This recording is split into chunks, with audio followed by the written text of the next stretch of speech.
好来，乡亲啊，继续来看三角恋爱演变做校园对杀的事件。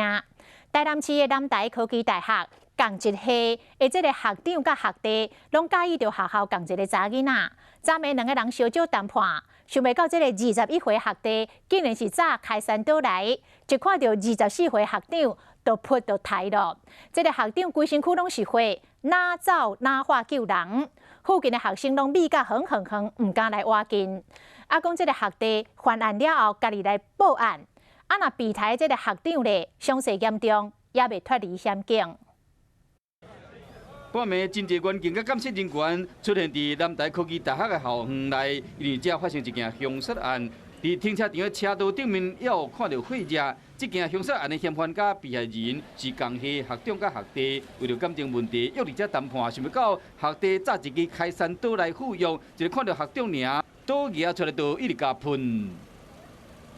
他就喊救命啊！我们转头过去看的时候，就是地上已经一滩血了，很严重，他整个都是血。砍人的那个人自己报警，然后手上有拿刀，大家都会紧张吧，就是怕自己也被砍。